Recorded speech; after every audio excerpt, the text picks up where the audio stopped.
Is this Miracle Pictures? Welcome to Miracle Pictures, where they make a picture a week, and if it's a good picture, it's a miracle. Hi, I'm Candy. You're an actress. Well, you came to the right place, kid. Hollywood Boulevard, the street where starlets are made overnight. In this scene, your motivation is to stay alive.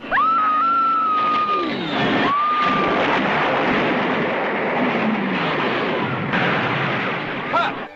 Bill! He's dead for real. TG, you just don't understand. People are dying. Hey, that's showbiz. Everybody's doing it now. Let's do it. More of that. Anything can happen on Hollywood Boulevard. Hollywood. There's a reason why I picked this movie this week. It's not because of all the TNA, even though it is abundant. This is a send-up. This is a send-up of all those movies. Yeah, it is, and it's goofy to the extreme, and it got fairly good reviews. Yep. Which I was, but then you had a lot of the actors in it who were like Paul Bartel and Mary Woronov. Yep. They were like the king and queen of bad. Candice Rialson, who we saw in Candy Stripe Nurses, she was in a bunch of these movies. You know. Yeah. From the last movie, the Candy Stripe Nurses, the beginning, there was a scene where the guy tries to pick up the Latin girl. No, he tries to pick up what's her face, Robin Matson, and she says no. And then remember the other girl that said, "Hey, I would have gone." Remember that from Candy Stripe? That's the curly-haired, skinny girl. Yeah, who played Bobby, right? No, she just had one scene in Candy Stripe Nurses. Tara Strohmeyer. Yeah, but in this movie, is her name Bobby? Okay. She was the one who was shot, right? Yeah. Well, yeah. Oh, not to give away spoilers. No spoilers in advance. Spoilers in advance. This is a silly movie, but it was made on a dare. The producer told Corman, "I can make a movie. I'll make the cheapest movie in New World Pictures. $50,000. I'll shoot it in 10 days." Of course, Roger Corman laughed and said, "Sure, I'll do it." Yep. But the two directors were Joe Dante and Allan Arkush. They were working for Corman. They were editing trailers. Right. That was their deal. This was their first movie. And Dick Miller's in it, of course. Yes. Miller. And who else was in this movie? And a lot of and there are directors in this movie in cameos that the only one that I remember was there's a scene where there's a old pool guy cleaning the pool. That's right. Chuck Griffith, who wrote a lot of Corman movies. Paul Bartel from Death Race 2000, and Mary Woronov from the same. Right. And that was actually a way more big budget movie, and it had a lot of people that became big stars like Stallone, and I don't know about David Carradine, but Candice Rialson was not in that movie. She's in this one, Hollywood Boulevard from 1976. Yeah. There was a cameo by Forrest Ackerman. I didn't see Ackerman. I didn't see him, but I know he's in there. They were at the party and they were up by the pool. Oh, is he there? It was near the very end, and just after that, you see it's just a passing thing. You just see him standing there holding a drink, talking to some girls. We get a cameo by Godzilla. Yes, and then it goes to right after his scene is the one where the producer is getting a drink from Robbie the Robot. Oh yeah, sure, yeah. That Dick Miller is getting a drink from Robbie the Robot, right? It was Dick Miller who's getting a drink. Yeah, I think it's Dick Miller. You're right. Dick Miller. He's having a conversation with Robbie the Robot there, trying to become his agent. This movie has scenes from Battle Beyond the Sun. Those are those two weird creatures. The one that looks like genitalia. Yeah. Oh God. That's from Battle Beyond the Sun. It was a Russian movie that Coppola added scenes to it. Those are the monsters. The Terror. Yeah. The Terror. That's a real meta scene. The big bird cage, which is the battle stuff. Night of the Cobra Woman was that shot of the snake. Unholy Rollers was a roller derby thing. Cage Heat. Crazy Mama, Big Bad Mama, and the cars are from Death Race 2000 at the end. I recognize them, yeah. Yeah, they're from Death Race 2000. And the Paul Bartel character is supposed to be Corman. Yeah. He said that's some of the he used similar lines in his movies, like, oh, this movie's gonna have some social relevance and bombs and nudity and that's just goofing on Roger Corman. Yeah. Bartel made it. I think he did. He had, I don't know, Death Race did good, and he did. What was the one? Eating Raoul. I think that was like that was like a big. That was his sort of breakout. Yeah. But he still went back and did, goofy, B movies again. He probably just.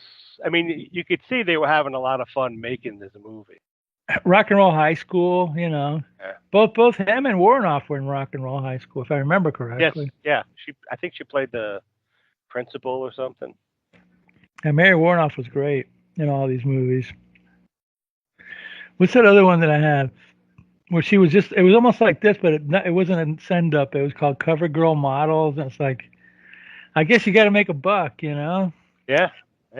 Well, I remember a long time ago hearing, I can't remember his name. He was in Dune, but he was a character actor, and he says, you can make a pretty good living as a character actor. You don't get the fame and stuff, but you get a lot of jobs. Yeah, you get a lot of jobs. Yeah, because they constantly need. People in the background, and just like a guy playing a doctor or whatever. Yeah, sure. Evan something. I can't remember his name. What was his name? First name? Kevin. He was a chubby guy. Kevin? I don't know. Right. I mean, Dick Miller obviously was a character actor, even though he did have a lead role. Well, his name in this movie is Walter Paisley. That's the name of the character he played in Bucket of Blood. Right. And of course, that scene when they're in the drive-in, that's him in The Terror and him, back in '76. So it's kind of like, okay, again, more stock footage just to pad the film or whatever, But it was funny. I mean, it was funny, but it was definitely it was over the top in all areas. You know what I mean? And I remember seeing this on a late night. It was late when I got cable TV, and it was one of the late night Cinemax movies back in the early 80s or something like that. Right. And I was like, what is this? And I'm like, oh my gosh, this is crazy. So the actor I was thinking of was Kenneth McMillan. Hey, if you saw him, you would know him right away. But yeah, I'm not good at some of that stuff. My friends are. I'm not good. Sometimes a friend goes, oh, that's so and so, H.W. Wyman. I'm like, who? And then I look at his picture and I go, oh yeah, I remember that guy. He was in Dune, the one that David Lynch made. He was the fat Duke. Oh yeah, okay. Yeah. Again, I showed you his picture. You go, oh yeah, him. I mean, there's a lot of actors like that. You see them, you go, oh, what's that guy? I know him from somewhere. Where? Harry Dean Stanton, guys like that. Yeah. Who did a couple of leads, but he was mostly known as a character actor or whatever. L.Q. Jones, Strother Martin, a lot of the guys that were in like Quinn Martin productions, where they show you like Cannon. Yeah, a Quinn Martin production. Cannon this week starring, Jason Evers, Victoria Justice, L.Q. Jones, Clu Gulager, and and Lee Merriweather or whatever. They would show. There's a video on YouTube. It's a 30-minute video, and it's every guest star on Cannon. Just their faces. And one time I watched it with the sound off to see if I could recognize them. I got about half of them, and then there was about 10% that I knew who they were, but I couldn't come up with the name. Yeah. So it's a good game for character actor memory. It's like go to the YouTube, go to the Canon, complete all the guest stars, and just try to memorize them. You know? There was a series of books called Whatever Happened To. I remember that. Yeah, so you'd pick them up, and you'd go paging through, and you'd see somebody you knew, but you didn't know their name. You go, oh, that's their name, and oh yeah, I remember them from that movie. It's yeah, well, that's pre-internet, when you had to go to the library to look stuff up. Yeah, you had to go to the library. Yeah, they still have libraries. I guess they do. Yeah, they do. I guess they do, but I don't know what they use them for. I guess just for. Sometimes they're used for homeless people to sleep during the day, but yeah, I guess. Yeah, I remember that. Yeah, you're right, because I remember my friend Chris used to go. We and him used to go to the library, and every time we would go there to return whatever movie he rented or video, there was always this some weirdo there, always, all day, until they closed. Yeah. Strange, but whatever. It is what it is. And they never kicked him out either. I guess the guy was harmless. Or whatever, but at any rate, someplace. That's their attitude. if you just sit there and read a book, they don't do anything to you. Yeah. They might. I mean, at a bookstore, they might, tell you to leave, but at the library, it depends on the library and how quiet you are. Yeah, usually if you go and just sit and sleep, they don't bother you. They're not watching your babies. But anyway, back to our movie. This is a movie about how to break into Hollywood. Especially like in a low budget movie. And you know what? It's probably pretty realistic. In order to get into a movie, what was it? You need an agent, but you can't get an agent unless you've been in a movie. You can't be in a movie until you join the union. You can't join a union until you're in a movie. It's like a vicious cycle. Yeah. So it's like, Which is probably correct, for Hollywood. You can't do this until you do this, and then, But the movie starts off with like they're shooting a skydiving scene. Right. And you see Night Nurses. Yeah, no, it's from I got it right here. The skydiving, maybe it is from Night Nurses. I don't know. I got like let's see. Night Call Nurses. Is it from Night Call Nurses? Yeah, you're right. Okay. And they're all like, you see like the whatchamacallit, some of the cast of the movie they're making. You see Paul Bartel, Mary Woronov, Tara Stroheim. And and of course the young sleazy producer, who comes out of a van with topless Kara Strohmeyer, and they're watching the skydiving scene. And as the scene progresses, you see the skydiver's ripcord didn't work or whatever, So. And you kind of hear oh no, my parachute would. You hear it like off camera. Yeah, like a voiceover. And he's like, pull the cord. Wait, are you filming? Because all the Bartel wants to do is make sure he gets the shot. And he's always, screaming, more action, more, very pompous. He's doing Roger Corman imitation. Yeah. So she's skydiving. You hear her complaining, and then suddenly, boom! You hear You see the camera shakes. You know what I mean? Yeah. And then the scene changes, and you see this big hole in the ground shaped like a Warner person. Brother cartoon. Yeah, like the coyote. And they're like, oh crap, they're going to need another actress. Yeah. The producer's like, okay, we're going to need somebody else. The producer doesn't give a damn. And then of course it goes to the intro with Miracle Pictures. What was it? Miracle Pictures. If it's a good picture, it's a miracle. Right. And then gosh.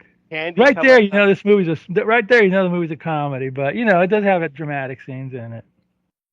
So then you see Candy. She's I don't know if she got off a bus station or a train station or something. She had a car, so I don't know. Oh, yeah, so you see her walking down the streets looking for an agent.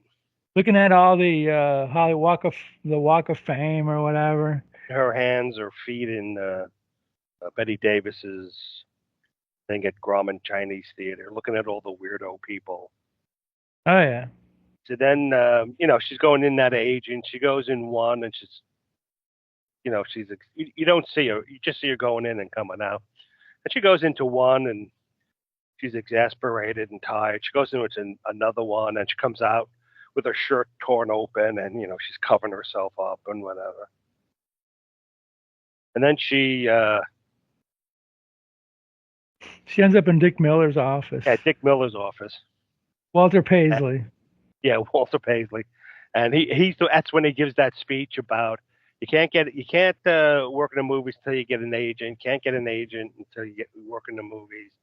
You have to join a union to work in the movies, but you can't work in the movies. It's all that. And he's up there. Okay. Are you a flamethrower? No. Are you a masseuse? No. Oh, you're an actress. Great.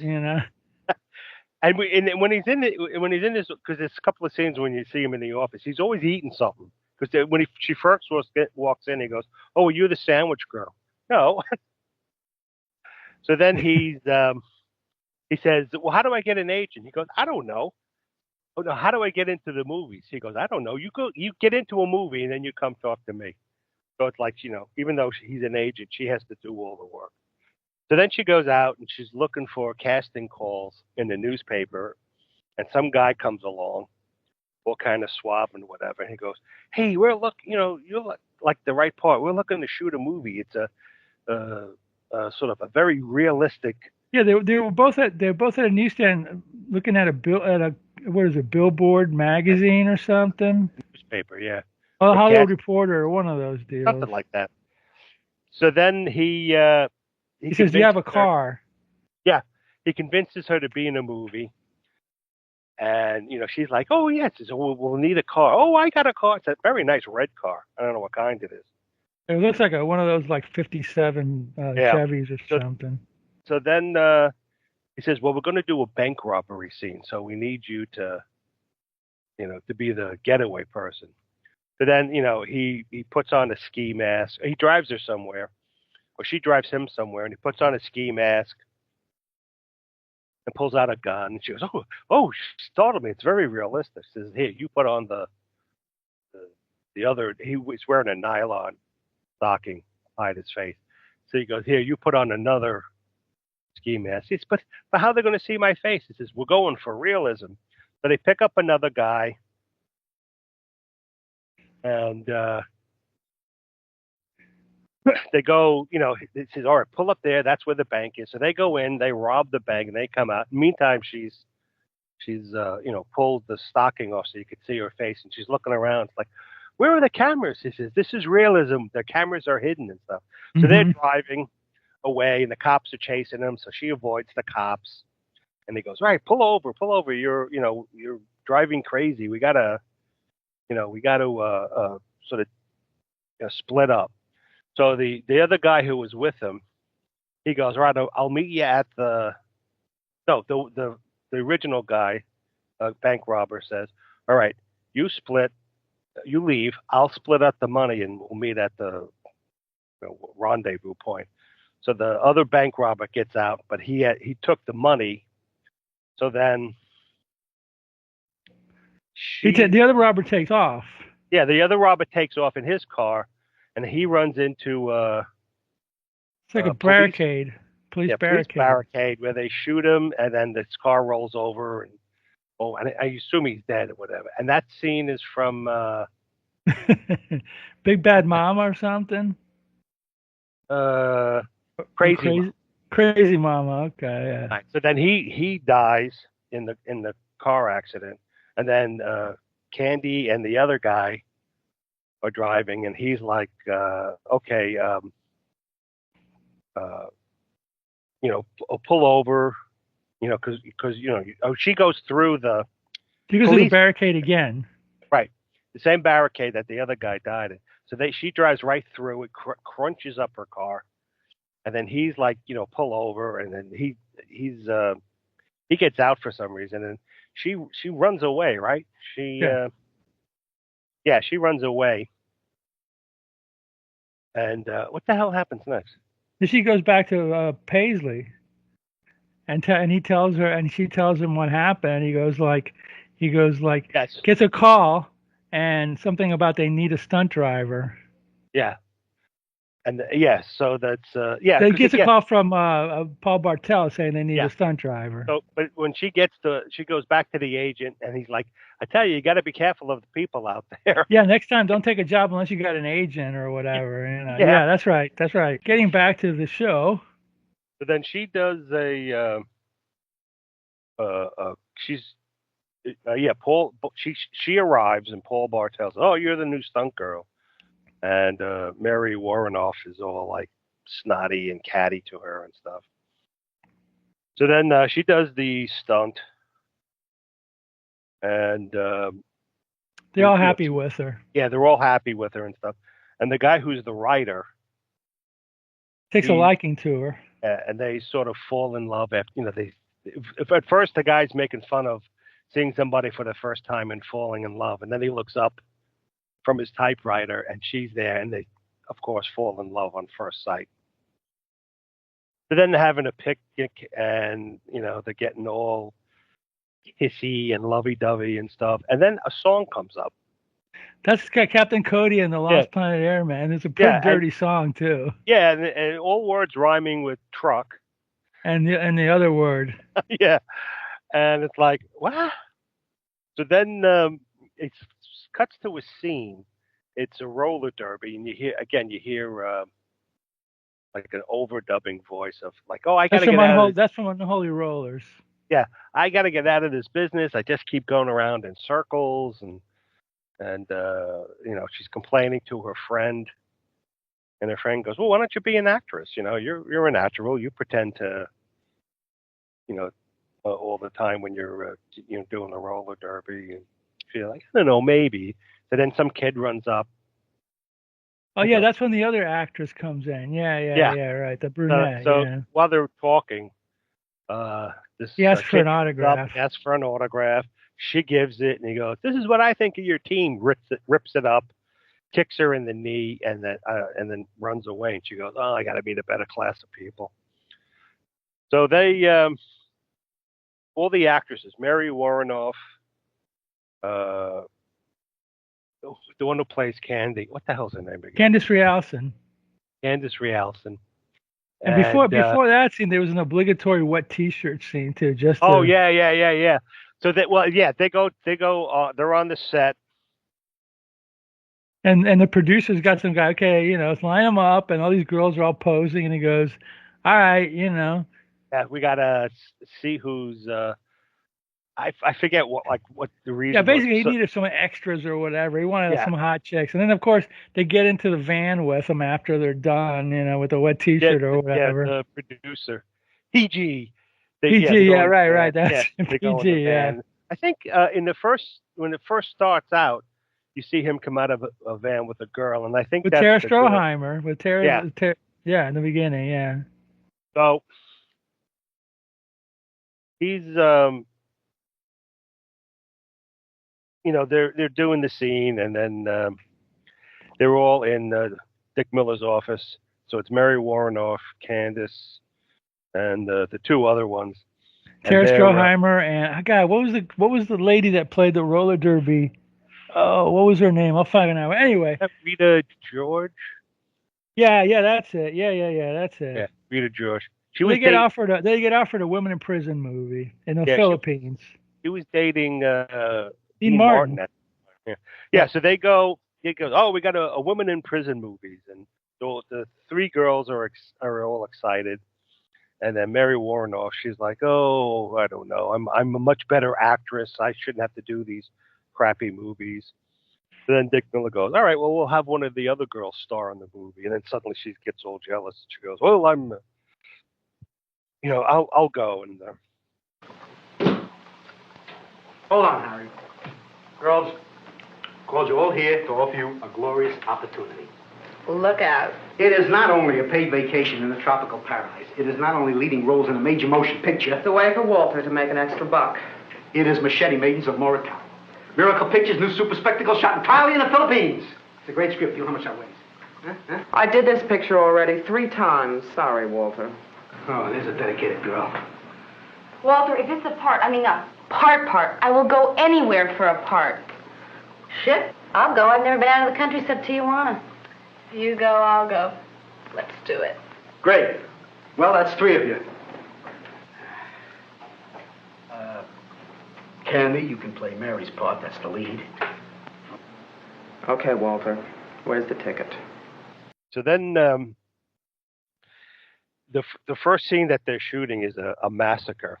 And you see all the girls like running over hills and running through woods with machine guns and like throwing grenades and, shooting rifles. And they look like they're having a hell of a time doing that, especially with the machine guns. You see them run downhill and then they go da da da da da da da da da.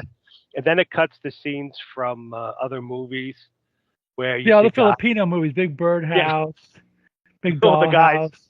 Dying and getting blown up and stuff. So then it's after Paul Bartel's great action. So then you see one of the guys. He's it's lunch and he's like one of the casualties. So he's got his arm in a sling, and he's like pouring ketchup on his sandwich. And he looks down at his arm. And the sling is supposed to be all bloody, and he adds more ketchup to the fake wound. Yeah, right. I've seen somewhere else somebody else do that. So then Mary Woronov, she has to meet. There's a scene where it's like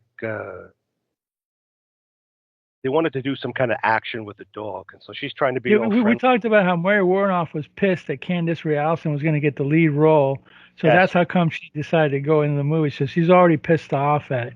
Yeah, so she's trying to be nice to these guard dogs, and they're like, she's like, oh, woo. And it's just there's a lot of like quick, goofy scenes, just like little vignettes for laughs or jokes or whatever.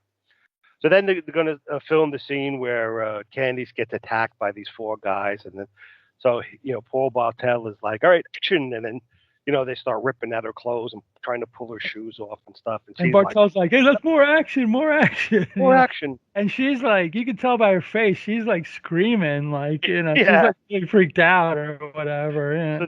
So then Bartel goes, cut, and they don't stop. God, and then the screenwriter, Patrick, who she has fallen in love with, he comes in and he rescues her and then comforts her and stuff. So then there's a scene where the producer is with.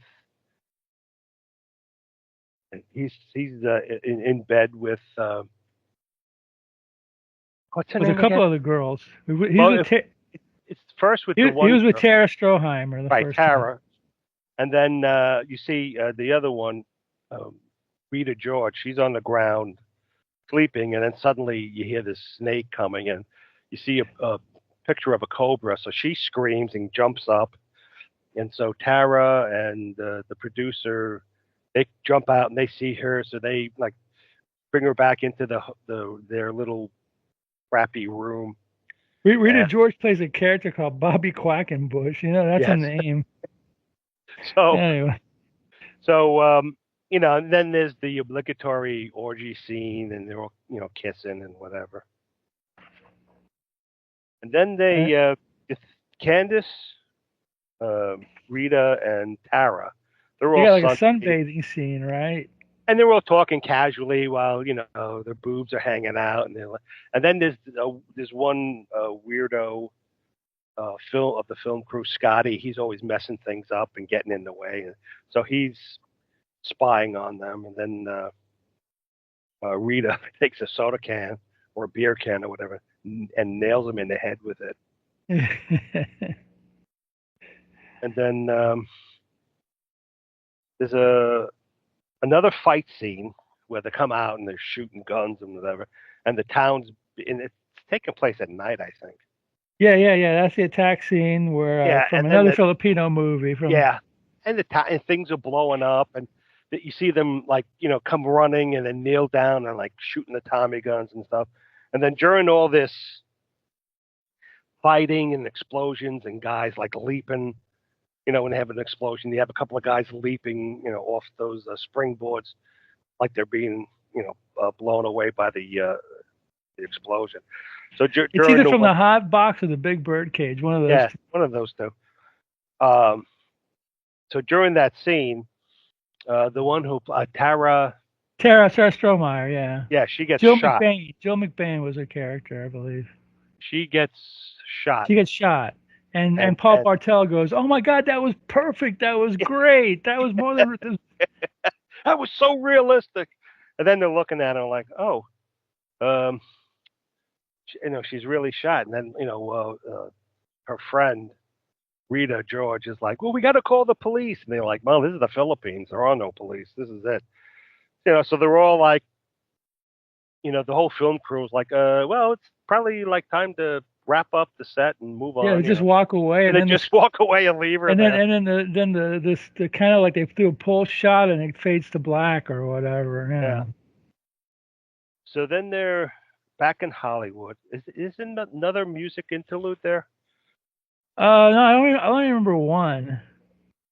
I only remember Captain Cody doing one. All right. Well, something happened, but they're back in Hollywood. But they're back in Hollywood, and Walter is going to take her and the writer to the premiere of the movie Machete Maidens. Yeah, Machete Maidens of Maui. Which is a reference to oh gosh, what movie was it? It's a reference to an old movie. And then years later, like a few years ago, they did a documentary about the Filipino women president movie. They call it Machete Maidens. So it's definitely like a word that they like using or whatever. Like I think that time it was Machete Maidens of Moratau or something. Yeah, I don't know. like that. So then he's driving. He pulls up in a car. It's like it's like a little bug, like a little MG. Tiny little car, and he's like, "Come on, climb in." And they're like, "What kind of car is this?" And he goes, "It's a Rose Canardly." And they're like, right. Says, yeah, it rolls downhill and can hardly get up others. Yeah, right. So he's driving around. He gets lost, but he finally makes it to the drive-in. He's telling him it's a big premiere, and she's all happy. And then she's like, "This is the premiere." It's so rundown drive-in. And they all get there. And they start chugging popcorn and whiskey. Yeah, and they showed various movies. That's where you see the weird sex scene between the dopey aliens. Yeah, that movie originally when it played, it's called Battle Beyond the Sun. They somebody wisely at the studio darkened that scene so you didn't see exactly what the monsters look like, but that version of it is very clear what's going on. Yeah, it's pretty and it's clear grim. what they look like, and it's like, oof. Yeah. So Coppola was responsible for that. I think he was having fun. So then they're watching the movie and stuff. So finally, it was 3 pictures. So the first one was it was a Terror, right, with Boris Karloff. Was it? It was. And then Dick Miller, Walter Pezzi goes, "Yeah, that was me." Yeah, back when I was younger. I used to be an actor. Oh, Walter, you could have been a great actor. And they're, like you said, they're passing around a bottle of Jim Beam and getting drunk. So it finally comes up to Machete Maidens, and they're watching a movie, and Candice is getting all depressed and stuff. And then they show drunk. and then they show the attack scene. She's like, "Oh, they told me they weren't going to use that in the movie." So she gets up and leaves. And goes to the projectionist booth. Right, goes to the projectionist booth. And the boyfriend was going to follow, but Dick Miller's like, "Oh, just let her go." So it's the first time they see themselves on screen, they always, get upset. So then she goes, and then the projectionist is watching that attack scene. And then you get another scene around there where there's another car, and there's a kid and the parents, and the kid's really digging the movie, and the parents are like, "We need to get out of here. This is a terrible disgusting. movie. This is gross." And the kid's like, "Can't we stay till he starts doing hand signals for sex and whatever." Yeah. So So she goes up. She tries to get the projectionist to stop rolling the movie, and as he's looking, and he suddenly realizes, she's the one in the movie. And it was during the rape scene, I think. Yes. Right? So he attacks her, and then the guy who was all like moralistic, he comes into projectionist. Well, he comes in because remember when they were fighting, they hit the camera and the film like dissolved. It burned. Yeah, it burned. So then he sees. He goes to the projection booth and sees what's going on. Right, and so he starts helping to attack her, and then Dick Miller and the boyfriend go looking for her, and Dick Miller finds her, and he starts fighting. He knocks out the second guy who was all moralistic, and then he's fighting with the projectionist, and it's the projectionist does some kung fu moves or whatever. Yeah. I don't know. So then, while he's hustling with Dick Miller, the Candice gets up and she hits him in the head with a roll of film, which knocks him out. And it's just stupid. And then I think after that, then after that is that pool scene, right? Well, yeah. So then it's the next day. She's in bed with the writer. Yeah, that's right. My friend. Yes, and he's like, "Do you want?" She's got a hangover. She says, "Do you want something to drink?" She says, anyway. So he gets up and he gets dressed in like a '50s garb. Yeah. Hair greased back, and he's got a leather jacket on, and he's looking around, and he goes over to his pool house, which is locked, and he unlocks it, and then sneaks in. And she's like, she's like, oh well, he goes, that's his pool house stuff. So then what's that? I can't read. Well, then they're I think there's a scene after that with the pool and PG, the producer's talking about he wants to make a 1950s movie. Right. Yeah. The writer goes, he wants to make a 1950s movie. And the writer's ready to do it. He's like you said, he's all dressed up and. Yeah. And then PG goes, I read your script and we're gonna do it and we're gonna change it, but we're gonna do it. And the writer's like, wait a minute, you told me we're doing a 50s movie. I'm all prepared. And the producer PG goes, don't worry, it will be a 50s movie, but 2050. Yeah. And they have he's going to use the pool guy who was once a famous actor, but Charles Griffith. And, and he's trying to get stuff out of the pool, and he's what's her name? Rita George is there. So then you see they're on the new movie set, and then you see a cowboy and aliens. One has like a fly head. Fly man. They're doing like all goofy scenes about movies, or Godzilla shows up. Yeah, Godzilla's up there. You see one scene where Godzilla's sitting on a toilet and he's reading the script. He gets up, throws the script in the toilet. It's just a ceramic. Bunch of gags, sight gags, or whatever. Yeah, just the sight gags. Yeah. So there's going to be a scene where Candice and Rita George are going to be driving a futuristic car. That's the one from Death Race 2000. And there was, and I think before that, there's like an explosion on the set or something like that. Oh yeah, Mary Woronov. She's doing a scene where she's driving, and some motorcycle guys are trying to attack her, and she's like pushing. And that's from Death Race 2000. And so after she's done with the stunt, she gets out and she starts complaining about, she's a better actress. She shouldn't be in these kind of movies. And the car explodes. That's right. Ooh, what's going on? Ooh. So then it's Candice and Rita George's scene, and they're in I forget what the name of the car is, but it's got the fins that go across the back. I know. I think that was a car. David Carradine played Frankenstein in that movie, so I don't remember what it's called. Okay, that's right. Because she was Candice was wearing the Frankenstein. She was wearing his Frankenstein suit. The Frankenstein Death Race 2000 costume, not the flat-headed monster cow. Yeah. Right. The kid in Death Way to 2000. Character was called Frankenstein because he had so many car accidents that apparently he was disfigured, but he really wasn't. But he wore the mask just for the illusion of it. The illusion. So then they're driving, and her brakes. Somebody played around. Some with mysterious figure comes out the night before or whatever and cuts the brakes. Yes. Yeah. It does something. Plays around with it. You see them open up the car and then doing something. It was a very dark scene.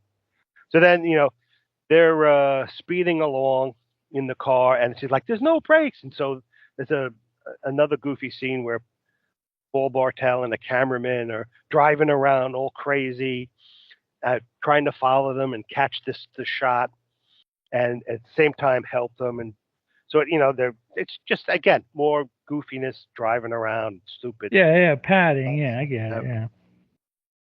Yeah. So then the car finally stopped. I guess it runs out of gas. They were like near a cliff or something, and we were able to. Yeah. The car finally stopped. So she gets out. Or somebody gets out. Oh no, it was Bobby. She starts yelling. Not Bobby. Rita George. She starts yelling. Bobby Quackenbush. Right. She starts yelling at PG. I'm going to quit. I can't do this. And then PG is all like, "Oh, you have to. I put my house up. I put my car up. To pay for this movie, and if I don't finish this movie, they're going to put me in jail because I can't pay my creditors." And she's like, "All right, I'll do this one last thing, but then I'm out."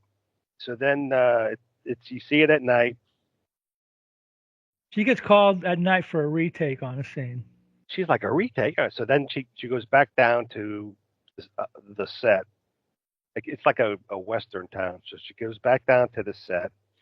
And she's looking around, calling, people like PG, Candy. I think of Paul Bartel's name. What was his name? Oh boy, I don't remember. I can look it up right now. But at any rate, yeah, she's like looking around. It's like Eric Von Leppy. You know what? Eric Von Leppy was the name of Boris Karloff in The Terror. Yeah. So she's looking for them, and suddenly you see this dark figure dressed all in black. And you know what? I was watching before we did the show, I was watching an interview with Dante about this movie. That whole sequence with the figure clad in black and the fog, that was his kind of a tribute to a Mario Bava movie. Oh. He said that. That would make sense. Yeah. I could see it now. Yeah, I can see it. So then the figure takes out a knife and slashes Bobby, and Bobby's running around the movie. Yeah, he chases. The person chases her for a while, but he finally catches up to her. Yeah. Chases her, and somehow the camera gets turned on. Yeah, it's the killer. The killer bumps into the camera, and then you see the red light turn on or whatever. Yeah, turn it on. So then, the killer finally catches Bobby and kills her with the knife, and then. And then I guess the next day they find out about it, and Candice. I guess she breaks up with the writer or whatever, and and then she goes into the trailer and sees photos of the girl Bobby Quackenbush or whatever. So she's so she's distraught. There's the newspaper says there's a slasher on the loose, and so she gets upset. She's gonna quit. And she takes off in her car. Takes off, and then the writer starts chasing after her in his car. Yeah, so you're thinking now it's the writer who's the killer. Yeah, right. So then he's looking for Mary. The agent's looking Candice. The agent's looking for Candice, and he's calling around. And he calls her Mary Woronov. Yeah, saying is she there because she's quitting. She's leaving, and somehow it gives Mary Woronov the impression that she knows who the killer is. And so Mary Woronov's like, "Oh, where did she go?" And then I think Dick Miller says she's probably at the Hollywood sign or whatever, because there was an earlier shot in the movie that she was sitting at the Hollywood sign in the mountains there looking. So maybe that was a place that she would go. That's right. Yeah, I forgot about that. Yeah, there was a scene. It seemed like an insignificant scene, but it paid off at the end where she would sit at the Hollywood sign and just look at the hills or whatever. Yeah. So meanwhile, all the film people, they're watching the rushes of the previous movies, and then as they're watching it, suddenly the scene changes, and it's the scene of the movie set at night, and then you see the killing of. And Mary Woronov takes her mask off, and she. Oh, it's Mary who's the killer. And the writer had gone. The writer had gone back to the screening room. Right. Because he stopped chasing her, went back to the screening room. So then, Mary, you see Mary. I see Candice there, and she's sitting where she was in the beginning of the movie, looking at Hollywood, but she's all disillusioned now, and it's like, And then you see Mary Woronov. She's like got an axe, and she's hacking at the wires that holds up the letter that. The letter Y in Hollywood, because Candy's like sitting right underneath the letter Y in Hollywood. So then Pat drives up, and he's got a gun, and he's like, Candice, and she turns around, she sees Mary, and Mary's like going, oh crap, and she's looking back to him and then to Mary, and she's got the axe, and so then she runs over, she starts trying to hack at Candice, and Pat's running down with the gun, but he can't shoot because he doesn't want to hit Candice. So finally, they sort of separate, and as they separate, Mary steps under the Y, and then that's when the wires that she was hitting. Yeah, because they were showing scenes. They were showing she cut the rope that held the Y up until it was like a little thread or whatever. It was still hanging in there. Right. Remember with the axe, she was cut. And she had to stop because they showed up. The guy showed up. The writer showed up. Yeah. So then she cuts him too. I think with a little bit with it. He gets an axe. That's it. She cuts him in the leg with the axe. Yeah. And he feels, he's like, Rrr! And Mary Woronov grabs the gun too. Yes, at the very end, she grabs the gun and she's ready to shoot him. And she's going to kill them both. And that's when the wire that she had been chopping at snaps, and the wife falls down and kills her. And then it switches to, I guess it's months or a year later, or whatever, where it's a big movie premiere, and Candice is there, and like an evening. She's really dressed up to the nines, and she's got a black fur on and stuff. And the writer was there too. He's wearing a tux, and it's a movie based on her life. And she's made it. I mean, like after all that trial and travail, she's finally become a famous actress. And then it ends with the robot. I forget what the robot scene was. Well, Dick Miller talking to the robot, and he's like, he was like, Dick Miller's talking to the robot, and the robot's like, Dick Miller's like, hey, could you say, frankly, my dear, I don't give a damn or something? And the robot's like, frankly, my dear, I don't give a damn. He's like, yeah, I need a little bit of work. Let's just work it out or whatever, It was a goofy. That was just another excuse to get. They probably had access to the robot, and they said, hey, let's just write a scene at the end with the robot just to get in another joke or whatever. It was a jokey movie, man. It was a jokey movie, a lot of inside stuff. Made for $50,000 on a dare. Yeah. And it ended up making money, Yeah, I think it made $1 million in rentals. And it cost $50,000 to make this movie. That's a pretty good profit for Roger Corman. Yeah, but that's what he was known for. He's known for making really low budget movies that somehow for the most part made money. He knew what people wanted, and he knew what he was making too. It didn't try to be greater than it was or less than it was.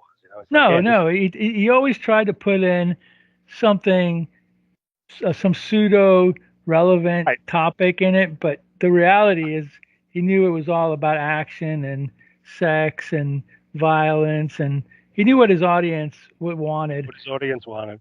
Now, when I was watching the interview with Dante, he said they didn't really like that Hollywood Boulevard name, but another name that was being thrown was Hollywood Hookers, and he goes, well, that's not good either. God, so no.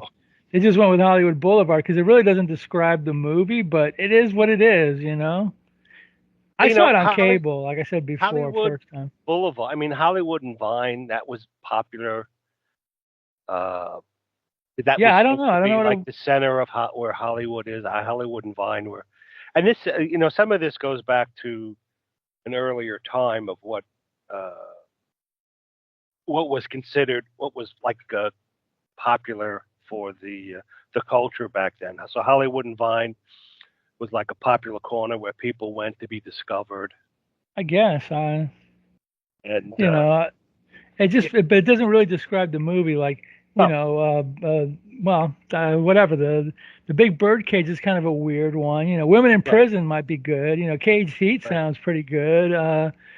Crazy Mama, but this one kind of like, but it still did okay. I mean, yeah, what and it is. The poster's great. The poster, the pic, kind of tells somewhat of. Yeah, you got a blonde that looks like Candice Rialson, and it's got the sign.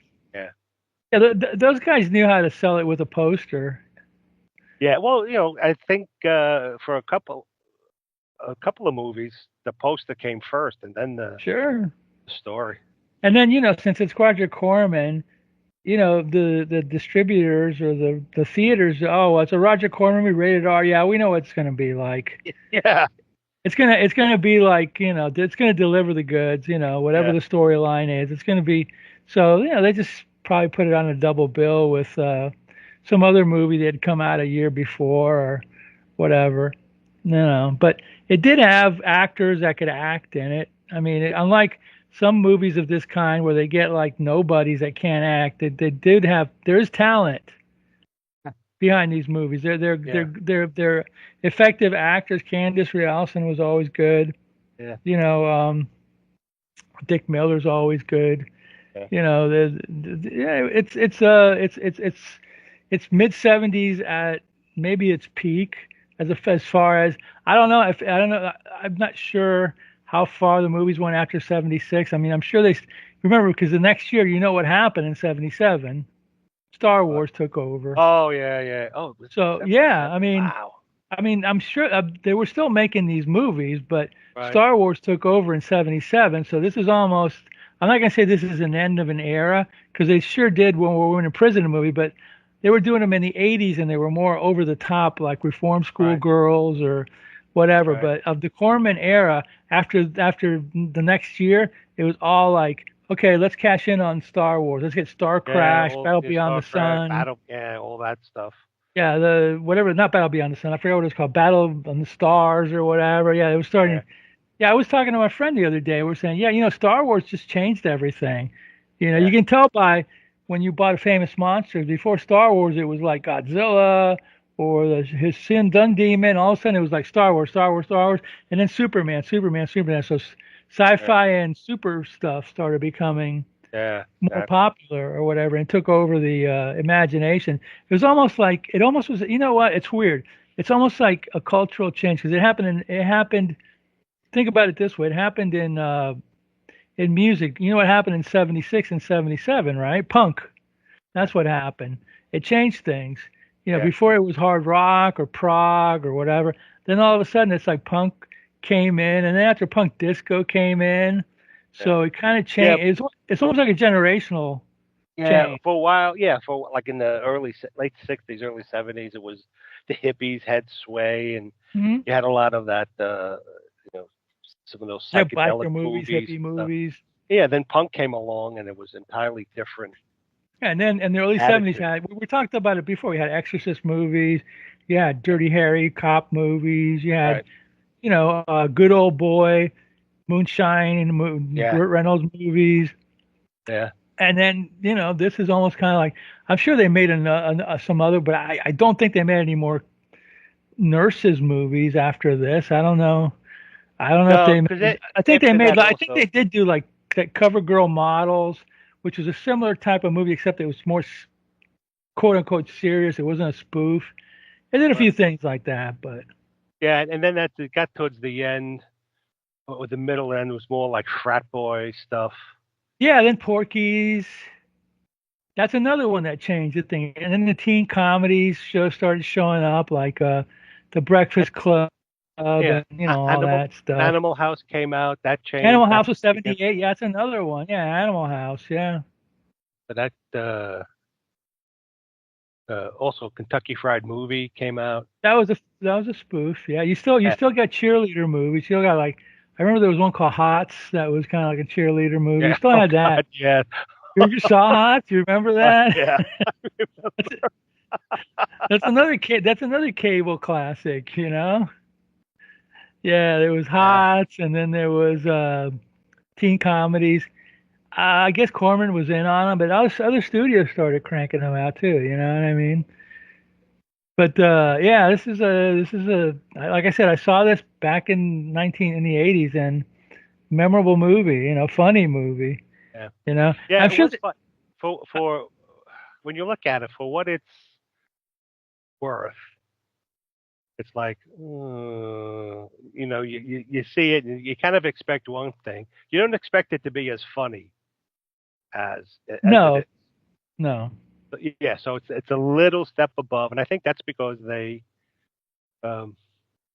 had better actors in it, like you said. They had better actors. They had two directors instead of one. So Joe Dante went on to do Piranha, Gremlins, and Allan Arkush, I think he did Rock and Roll High School, and he did some other.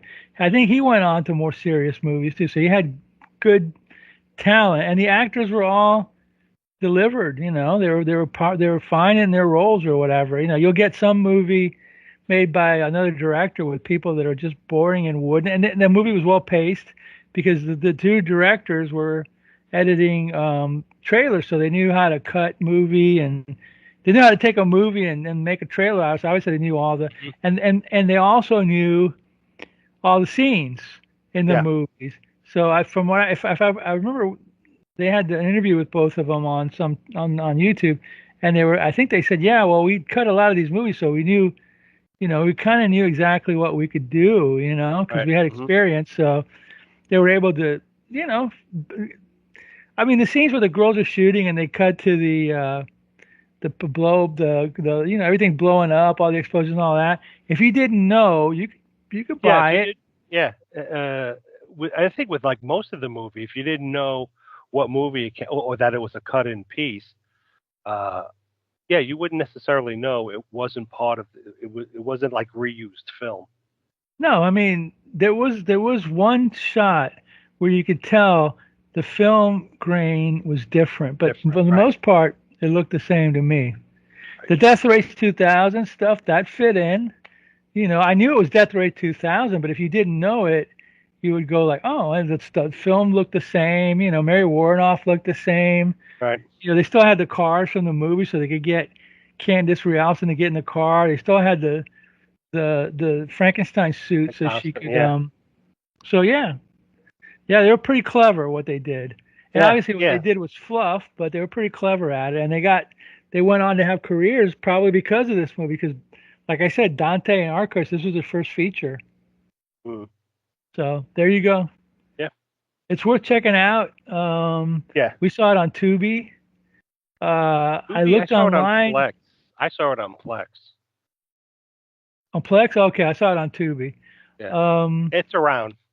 It's around. I don't think the Blu-ray is available anymore. I think there's a DVD for sale on YouTube, but I watched another video with a guy who said he was talking about the Blu-ray, and it had a lot of features, but it was put out by I think it was Scorpion, and you know, a lot of these smaller companies that put out DVDs now, they're very limited.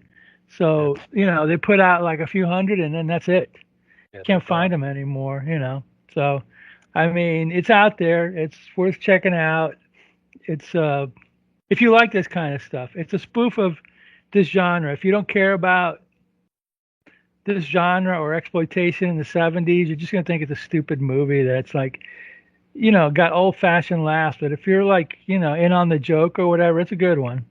Yeah, and if you know, I mean, most people who tend to watch these movies tend to understand a little bit about filmmaking because they're really fans and they'll read up on this stuff and they'll read about the directors and the producers and stuff. So I mean, you can get a lot of the inside jokes. And now with Wikipedia, with internet, with YouTube, you can, after you watch the movie, you can look it up and get information that you couldn't get before unless you had a book. Yeah, exactly. So it's good. It's out there. It's fun. It's only like, what was this? It was about 90 minutes, 90 right? minutes, 90? yeah, something like that. Wasn't long. Yeah, it could have been cut a little bit. I mean, there was a couple of scenes in there that, like when the cameraman is interviewing Paul Bartel and he's interviewing, it was like, you could tell that's like padding, but it is what it is. I guess at that time they wanted the movie to be 80 something or 90 minutes. It couldn't be 70 minutes because I don't know. I don't know what the rationale. Now every movie's got to be 3 hours long. Or, oh God, I hate that. Whatever. I think most people or older professionals say, you know, at most a movie should be 90 minutes. Yeah, it seemed like it seemed like the as the decades progressed, the movies got 5 or 10 minutes longer. You know, in the 50s they were like 70. In the 60s they made it like kind of towards the 80-minute. In the 70s, 90, and then it became blah blah blah. And now it's over 2 hours it's over 2 hours for anything. Yeah, it's not worth it because there's too much. Yeah, it used to be that the theaters. Adding. It used to be that the theaters wanted the movies to be short so they could run them more times and make more money. Yeah, more time. And sometimes they would do a second feature to bring in more people. Back then, yeah. And they kind of balanced it to like bring in different crowds. Yeah. But now, Now this movie is what you call, this is your prototypical drive-in movie. Yeah. This is a drive-in. Made for the drive-ins. Yeah. You know, not made for, you know, the big movie palace in your, even though it'd be cool to see, it's made for the drive-in back in the day. So oh well, that's it for good movie. Watch Boulevard. It. Yeah, for our Candice Rialson film fest with I mean, I would, you know, every movie she did was kind of, you know, there's another one called Chatterbox. I told you about that. That's another fun one. About that one. But we're not going to be doing that. So you know, you can look that one up yourself on the. I'm sure it's on Tubi or something. Anyway, that's it for this week. We'll be back in a couple of weeks with another movie. I hesitated for a long time before doing this picture because as a star I have a tremendous influence over hundreds of thousands of people nationwide, worldwide. And after I did Bad Girls in Trouble, they legalized abortion. And then after I did Junkie Queen, pot was decriminalized in 13 states. I can't tell you how I felt about that. So I have to be very, very careful.